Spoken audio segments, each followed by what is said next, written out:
The odds-on favorite in the scramble to succeed Sheila Jackson Lee in the 18th Congressional District has solidified his front-running position. This week, former Mayor Sylvester Turner drew the endorsement of Jackson Lee's children, who described the near septuagenarian as a sturdy bridge to the next generation of leadership. Panel, while there are other well-known candidates vying for support from Democratic precinct chairs, I've got to think this endorsement is pretty close, but not maybe all the way to checkmate. What do you think, Charles? I mean, listen, I guess we don't know until votes are cast, but yeah, I think a lot of people are assuming that he's got the edge here.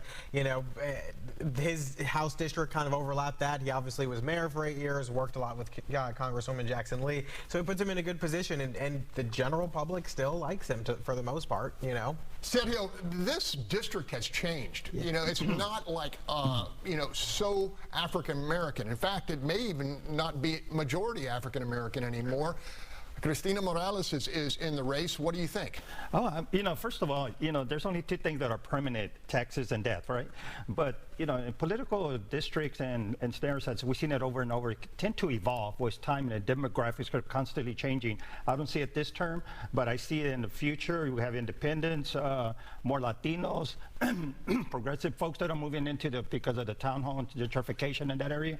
It's going to start to shift. And also the older folks that have been there, the grassroots folks, you know, they're passing on. But a whole new generation is going to be happening. I admire Cristina Morales for the courage. Sometimes it's not easy to stick your neck out there. And there's no sacred district for anyone or a legacy. Let's keep that in mind. This Democratic nomination is going to be decided by 80-some-odd precinct chairs, and you know about this process, Sue. Give us some insight. Someone's going to go to Congress on 45 votes, pretty much, the majority. But, you know, the thing with precinct judges, all this stays fluid. I mean, very fluid until you get into the room. And even in the room, things can change according to different things that happen. And, I mean, from what I hear, you know, Sylvester's, I'm hearing that he has a lot of, but there's no proof in it. And so I think it'll be interesting to see what happens in that room if votes move. And if Morales is in there, actually there is a large Hispanic population, which I assume she gets in because she's got those precinct judges with her. If you start out with a core of 10 or 12 solid precinct chairs, you know, you can be a player in this game. Bill, a quick comment. You know, the sitting president says it's time to make room for a new generation of leadership. This is counter to that, or I'm talking about Turner's candidacy.